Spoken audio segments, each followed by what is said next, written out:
We now dedicate our production to the Black Lives Matter movement.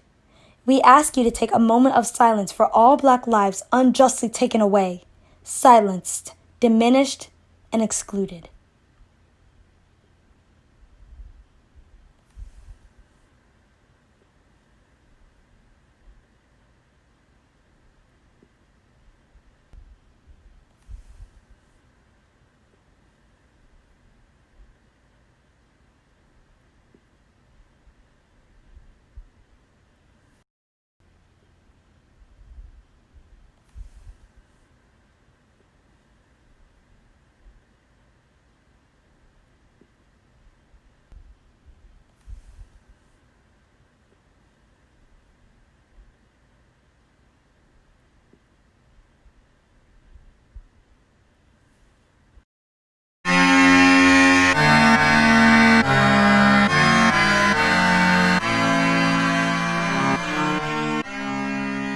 Patience, madam. There's no doubt His Majesty will soon recover his accustomed health. If he were dead, what would betide on me? No other harm but loss of such a lord. The loss of such a lord includes all harms. The heavens have blessed you with a goodly son to be your comforter when he is gone. Ah, he is young, and his minority is put unto the trust of Richard Gloucester, a man that loves not me, nor none of you. Is it concluded he shall be protector? It is determined. Not concluded yet. But so it must be, if the king miscarry. Here comes the Lord of Buckingham from the king. Saw you the king today, Lord Buckingham? What likelihood of his amendment, Lord? Madam, good hope. His grace speaks cheerfully. Would all were well. But that will never be. I fear our happiness is at the height. They do me wrong, and I will not endure it. Who is it that complains unto the king that I, forsooth, am stern and love them not? Brother of Gloucester, you mistake the matter. The king, on his own royal disposition, makes him descend, that he may learn the cause. I cannot tell. The world is grown so bad, that wrens make prey where eagles dare not perch.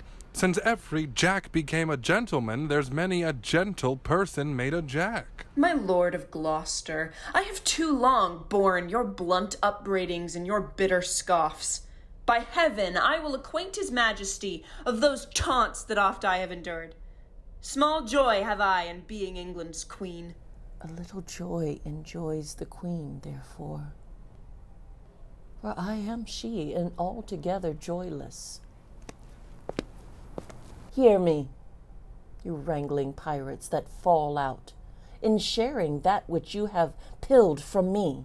Which of you trembles not that looks on me? If not that I am queen, you bow like subjects.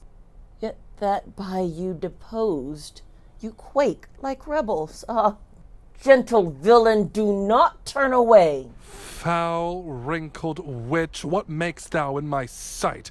Wert thou not banished on pain of death? I was. But I do find more pain in banishment than death can yield me here by my abode.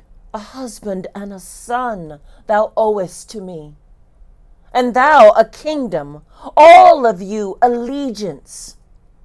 This sorrow that I have by right is yours, and all the pleasures you usurp are mine. The curses my noble father laid on thee when thou didst crown his warlike brows with paper denounced against thee are all fallen upon thee, and God, not we, hath plagued thy bloody deed. Did York's dread curse prevail so much with heaven, that Henry's death, my lovely Edward's death, their kingdom's loss, my woeful banishment, should all but answer for that peevish brat?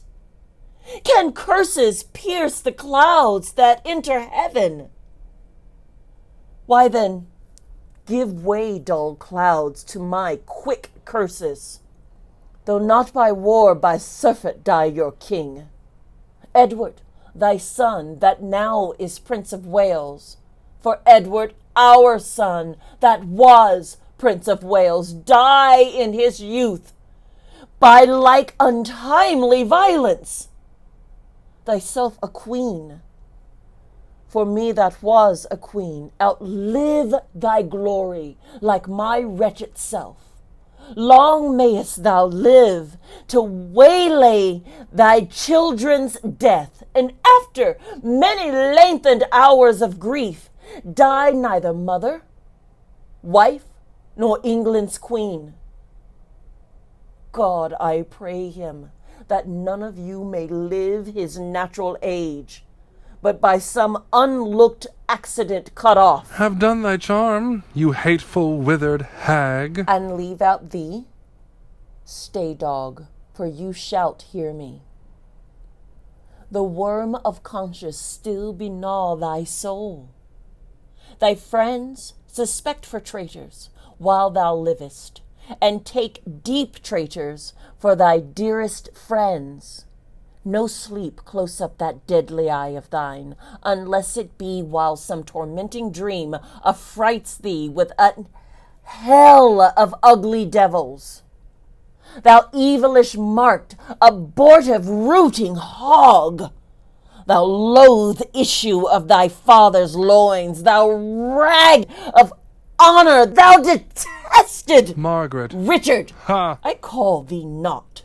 I cry thee mercy then, for I did think that thou hadst called me all these bitter names. Why, so I did, but looked for no reply.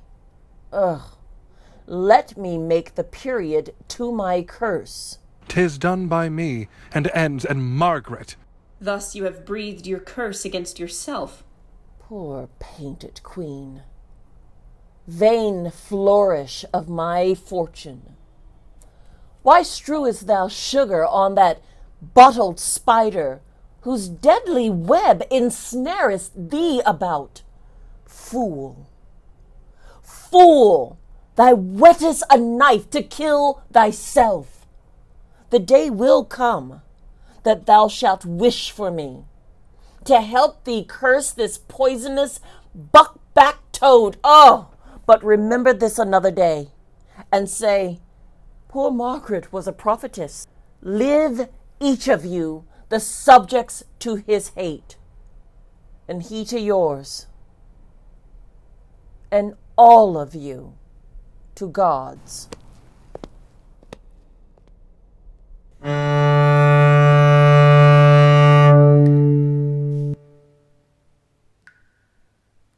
Why looks your grace so heavily today? Oh, I have passed a miserable night, so full of fearful dreams, of ugly sights, that as I am a Christian faithful man, I would not spend another such a night, though it were to buy a world of happy days. What was your dream, my lord? I pray you tell me. Methought that Gloucester stumbled, and in falling struck that thought to stay him overboard into the tumbling billows of the main. Oh Lord, methought what pain it was to drown. Awaked you not in this sore agony? No, my dream was lengthened after life. Oh, then began the tempest to my soul. I passed, methought, the melancholy flood, onto the kingdom of perpetual night. The first that there did greet my stranger soul was my great father-in-law, renowned Warwick, who spake aloud, what scourge for perjury can this dark monarchy afford false Clarence? And so he vanished. Then came wandering by, a shadow like an angel, with bright hair dabbled in blood, and he shrieked out aloud, Clarence is come. False, fleeting, perjured Clarence, that stabbed me in the field by Tewkesbury. Seize on him, furies, take him unto torment.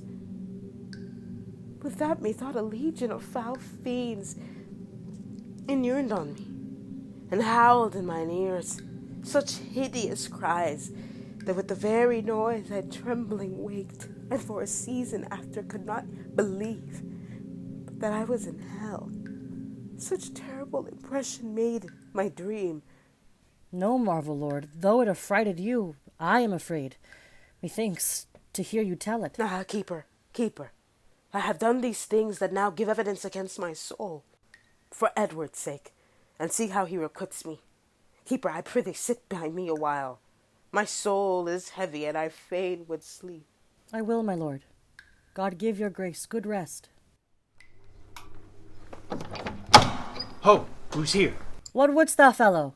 And how camest thou hither? I would speak with Clarence, and I came hither on my legs. What, so brief? 'Tis better, sir, than to be tedious. Let him see our commission, and talk no more. I am in this commanded to deliver the noble Duke of Clarence to your hands. I will not reason what is meant hereby, because I will be guiltless from the meaning. I'll to the king, and signify to him that thus I have resigned to you my charge. You may, sir. 'Tis a point of wisdom. Fare you well. What? Shall we stab him as he sleeps? Soft, he wakes. Where art thou, keeper? Give me a cup of wine. You shall have wine enough, my lord, anon. In God's name, what art thou? A man, as you are. How darkly and how deadly dost thou speak? Who sent you hither? Wherefore do you come? To murder me? Aye. Wherein, my friends, have I offended you? Offended us you have not, but the king. I shall be reconciled to him again. Never, my lord. Therefore, prepare to die. Are you drawn forth among a world of men to slay the innocent, or who pronounced it? The bitter sentence of poor Clarence's death before I convict my course of law? To threaten me with death is most unlawful. I charge you, as you hope for any goodness, that you depart and lay no hands on me. The deed you undertake is damnable. What I will do, I do upon command. And he that hath commanded is our king. Erroneous vassals. The great King of kings hath in the table of his law commanded that thou shalt do no murder. Will you then spurn at his edict and fulfill a man's? Take heed, for he holds vengeance in his hands to hurl upon their heads that break his law. How canst thou urge God's dreadful law to us, when thou hast broke it in such degree? Alas, for whose sake did I that ill deed? For Edward, for my brother, for his sake. If you do love my brother, hate not me. If you are hired for me, go back again. And I will send you to my brother Gloucester, who shall reward you better for my life than Edward will for tidings of my death. You are deceived. Your brother Gloucester hates you. It cannot be. For he bewept my fortune, and hugged me in his arms, and swore with sobs that he would labor my delivery. Why, so he doth, when he delivers you from this earth's thraldom to the joys of heaven. Make peace with God, for you must die, my lord. Have you that holy feeling in your souls to counsel me to make my peace with God? And are you yet to your own soul so blind that you will war with God by murdering me? O sirs, consider. They that set you on to do this deed will hate you for the deed. Look behind you, my lord! Take that, and that. If all this will not do, I'll drown you in the malmsey butt within.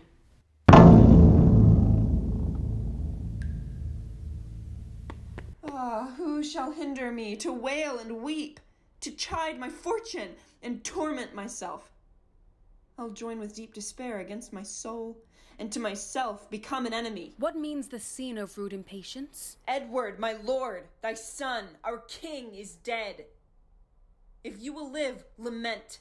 If die, be brief, that our swift-winged souls may catch the king's, or like obedient subjects follow him to his new kingdom of ne'er-changing night.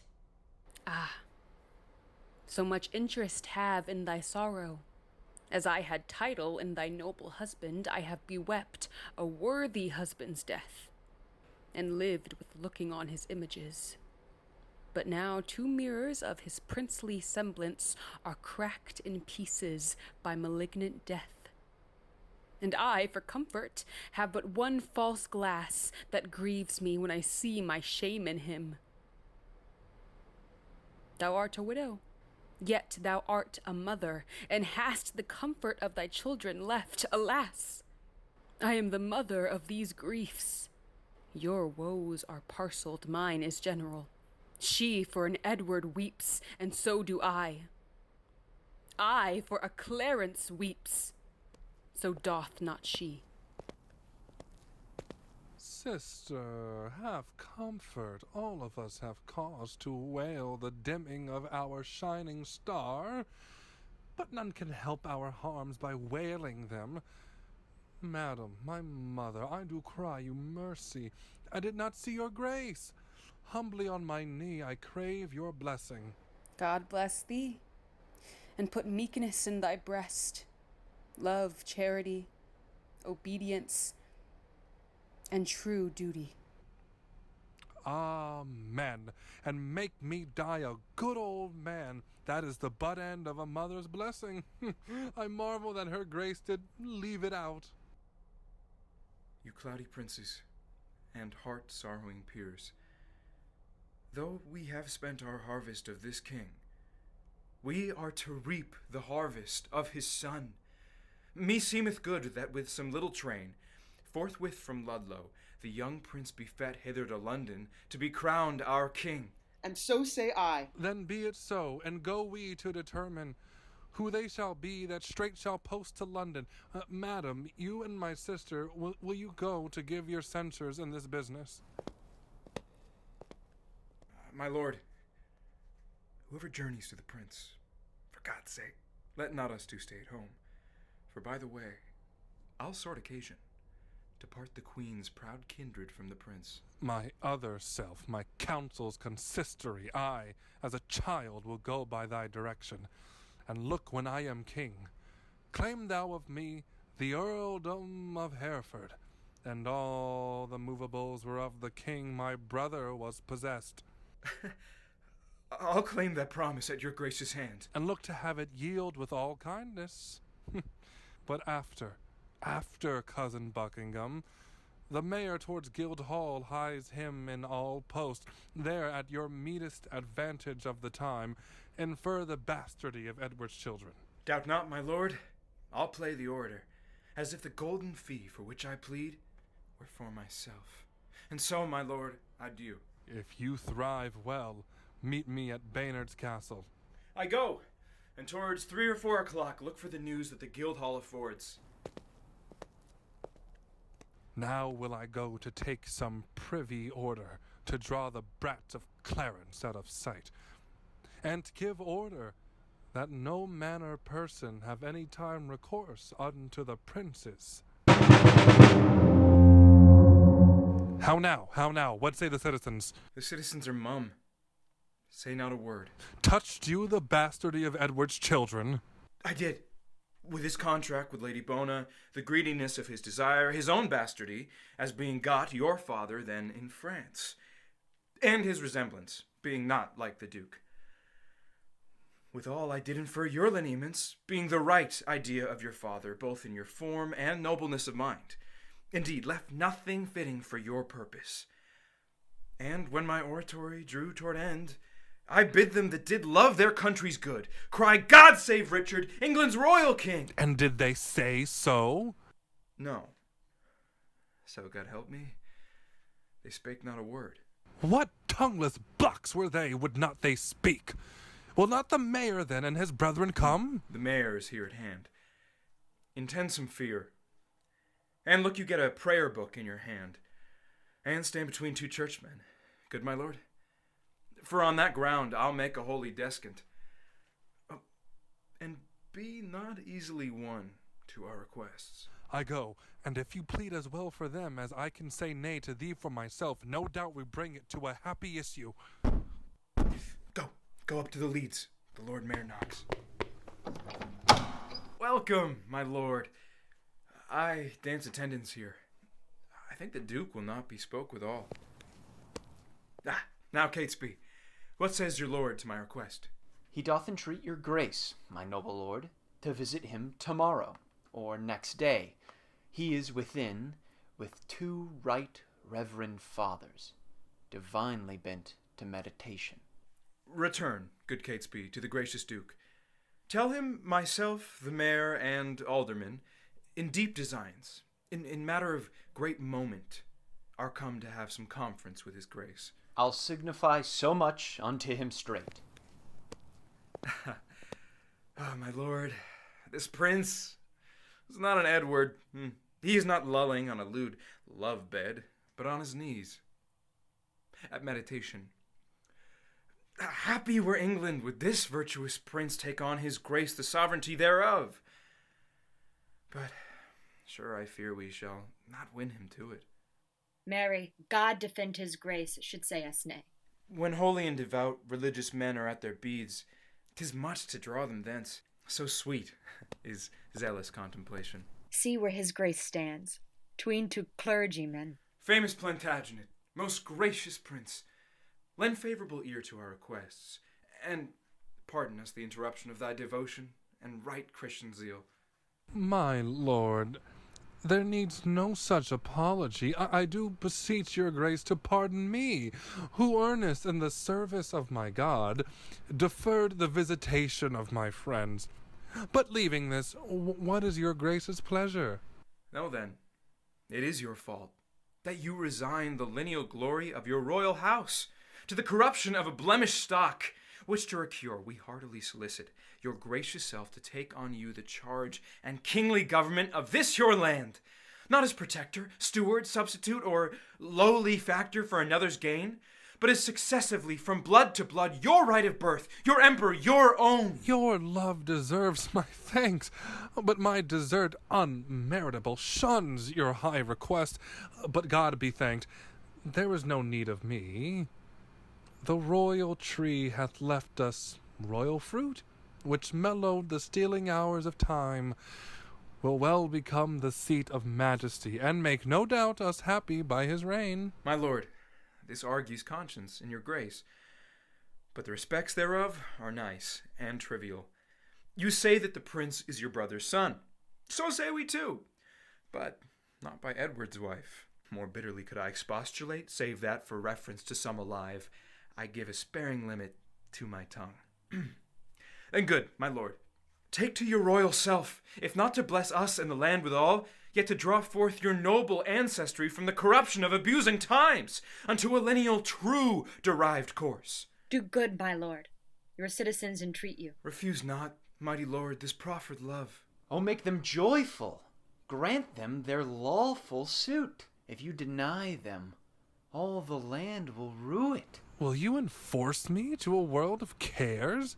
Cousin of Buckingham, and sage grave men, since you will buckle fortune on my back, I must have patience to endure the load, for God doth know, and you may partly see, how far I am from the desire of this. God bless your grace. We see it, and will say it. In saying so, you shall but say the truth. Then I salute you with this royal title. Long live King Richard, England's worthy king! Amen.